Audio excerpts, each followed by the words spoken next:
মঞ্জুর, অভিযোগের বিষয়টি আসলে আমি পরে বলছি। একটু ফলাফলের বিষয়টি আপনাকে জানাতে চাই। চট্টগ্রামে যে ১৬টি আসন রয়েছে তার মধ্যে প্রায় সবকটি আসনের ফলাফল আমরা ইতিমধ্যে পেয়ে গেছি। তবে একটি বাদে, সেটি হচ্ছে চট্টগ্রাম ৮ যে আসনটি রয়েছে, আমরা সেটার পুরোপুরি ফলাফল পাইনি। এর বাইরে চট্টগ্রাম ৪ এর একটা বিষয় জানেন যে ঋণ খেলাপির কারণে এক প্রার্থীর ফলাফল আপাতত স্থগিত রাখা হয়েছে। বাকি সবকটি ফলাফল কিন্তু ইতিমধ্যে আমাদের হাতে চলে এসছে। আপনাকে এক এক করে যদি একটু জানাতে চাই, চট্টগ্রাম ১ আসন যেটি মিরসরাই, সেখানে মোট কেন্দ্র ছিল ১০৬টি। তার সবকটি কেন্দ্রের ফলাফল চলে আসে। সেখানে নুরুল আমিন, যিনি ধানের শীষের প্রার্থী রয়েছেন, তিনি ১,২৭,৬৪৫ ভোট পেয়েছেন এবং তিনি বেসরকারিভাবে জয়ী হয়েছেন। এবং তার নিকটতম প্রতিদ্বন্দ্বী দাঁড়িপাল্লা প্রতীকে যিনি দাঁড়িয়েছিলেন, অ্যাডভোকেট মোহাম্মদ সাইফুর রহমান, তিনি পেয়েছেন ৮১,২২৭ ভোট। এবার আসতে চাই চট্টগ্রাম ২ ফটিকছড়ি আসন। সেখানে মোট কেন্দ্র ছিল ১৪০টি। সবকটি কেন্দ্রের ফলাফল চলে এসছে। যেখানে ধানের শীষের প্রতীকে যিনি প্রার্থী ছিলেন সরোয়ার আলমগীর, তিনি পেয়েছেন ১,৩৮,৫৪৫ ভোট। তার নিকটতম প্রতিদ্বন্দ্বী দাঁড়িপাল্লা প্রতীকে যিনি ছিলেন মোহাম্মদ নুরুল আমিন, তিনি পেয়েছেন ৬২,১৬০ ভোট। এছাড়া চট্টগ্রাম ৩ সন্দ্বীপ যেটি রয়েছে, সেখানে সন্দ্বীপ আসনে মোট ভোট কেন্দ্র ছিল ৮৩টি। সেখানে মোস্তফা কামাল পাশা, যিনি ধানের শীষ প্রতীকের প্রার্থী ছিলেন, তিনি ৭২,৫১৯ ভোট পেয়ে বেসরকারিভাবে নির্বাচিত হয়েছেন। তার পাশাপাশি অর্থাৎ নিকটতম প্রতিদ্বন্দ্বী মোহাম্মদ আলাউদ্দিন দাঁড়িপাল্লা প্রতীকে তিনি পেয়েছেন ৩৬,৮১৮ ভোট। এছাড়া চট্টগ্রাম ৪, যেটি একটু আগে বলেছি আপনাকে, আসলাম চৌধুরী, তিনি ১,৪৩,৬০৭ ভোট পেয়েছেন। তার নিকটতম প্রতিদ্বন্দ্বী ৯১,৮১৭ ভোট পেয়েছেন দাঁড়িপাল্লা প্রতীকে, তিনি আনোয়ার সিদ্দিক। যদিওবা এই আসনের ফলাফল আপাতত স্থগিত রাখা হয়েছে। এবার চট্টগ্রাম ৫ যে হাটহাজারী আসন, যেটি আলোচিত একটি আসন, সেখানে মোট ভোট কেন্দ্র ছিল ১৪৩টি। সেখানে আমরা সবকটি কেন্দ্রের ফলাফল পেয়েছি এবং সেখানে মীর মোহাম্মদ হেলাল উদ্দিন, তিনি ধানের শীষের প্রতীকে ১,৪৩,৯৬৫ ভোট পেয়ে বেসরকারিভাবে বিজয়ী হয়েছেন। তার নিকটতম প্রতিদ্বন্দ্বী পেয়েছেন ৪,৪০০ ভোট। এবার একটু আসি চট্টগ্রাম ৬ রাউজান আসনে। সেখানে গিয়াসউদ্দিন কাদের চৌধুরী, তিনি ধানের শীষ প্রতীকে পেয়েছেন ১,১১,২০১ ভোট এবং দাঁড়িপাল্লা প্রতীকে যিনি প্রার্থী ছিলেন, তিনি পেয়েছেন ২১,০১৩ ভোট।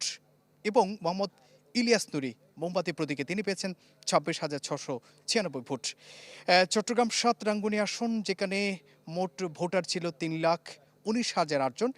সেখানে হুম্মাম কাদের চৌধুরী, তিনি ধানের শীষ প্রতীকে পেয়েছেন ১,০১,৩৬৭ ভোট। এটিএম রেজাউল করিম, যিনি দাঁড়িপাল্লা প্রতীকে দাঁড়িয়েছিলেন, তিনি পেয়েছেন নিকটতম অর্থাৎ প্রতিদ্বন্দ্বী ৩৮,৬৬৫ ভোট। চট্টগ্রাম ৮ আসনের পুরোপুরি ফলাফলটি আসলে আমরা এখনো পর্যন্ত পাইনি।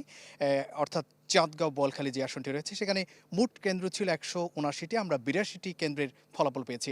সেখানে এরশাদুল্লাহ, যিনি ধানের শীষ প্রতীকে দাঁড়িয়েছিলেন, তিনি পেয়েছেন ৭২,৫৩০ ভোট এবং সৈয়দ মোহাম্মদ হাসান মোমবাতি প্রতীকে তিনি পেয়েছেন ২২,৫৩২ ভোট এবং ডাক্তার মোহাম্মদ আবু নাসের, তিনি দাঁড়িপাল্লা প্রতীকে প্রার্থী ছিলেন, তিনি পেয়েছেন ১৭,২৮৬ ভোট। এবং চট্টগ্রাম ৯ আসনের দিকে একটু যেতে চাই, সেখানে মোট কেন্দ্র ছিল ১২১টি। সেখানে আবু সুফিয়ান ধানের শীষ প্রতীকে যিনি পেয়েছেন ১,০৯,৪৭৯ ভোট, তিনি মূলত বেসরকারিভাবে বিজয়ী হয়েছেন। তার নিকটতম প্রতিদ্বন্দ্বী, যিনি ডাক্তার এ কে এম ফজলুল হক, দাঁড়িপাল্লা প্রতীকে দাঁড়িয়েছিলেন, তিনি পেয়েছেন ৫২,০০১ ভোট।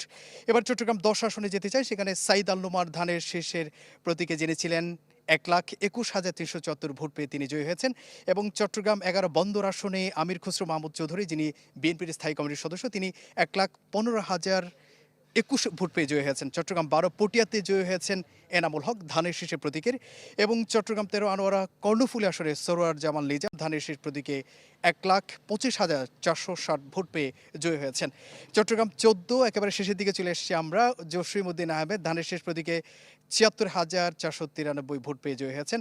এবং চট্টগ্রাম ১৫ শাহজাহান চৌধুরী দাঁড়িপাল্লা প্রতীকে তিনি জয়ী হয়েছেন। এবং সবশেষ চট্টগ্রাম ১৬ বাঁশখালী, তিনি পেয়েছেন মিশকাতুল ইসলাম চৌধুরী ধানের শীষ প্রতীকে ৮২,২৩৭। এখানে দাঁড়িপাল্লা প্রতীকে জয়ী হয়েছেন জহিরুল ইসলাম, যিনি দাঁড়িপাল্লা প্রতীকে প্রার্থী ছিলেন, তিনি পেয়েছেন 89,960 ভোট। তো সব মিলে এই ছিল চট্টগ্রাম 16টি আসনের মোটামুটি আমার কাছে ফলাফল। তবে অভিযোগের যে কথাটি মঞ্জুর আপনি জিজ্ঞেস করেছিলেন, এখনো পর্যন্ত আসলে সেই অভিযোগ পাইনি। হয়তো রাত রাত যখন শেষ হবে, সকাল হলে হয়তো সেই অভিযোগ আসতে পারে। তবে আমরা প্রত্যাশা করছি একটি সুষ্ঠু নির্বাচন নিশ্চিতভাবে অনেকটা বলা যায় হয়েছে এবং শান্তিপূর্ণভাবে হয়েছে। তো এই ছিল এখান থেকে আমার কাছে আপাতত সর্বশেষ। মঞ্জুর। জুবায়ের, ধন্যবাদ আপনাকে। চট্টগ্রাম থেকে আমাদের সাথে জুবায়ের যোগ দিয়েছিলেন।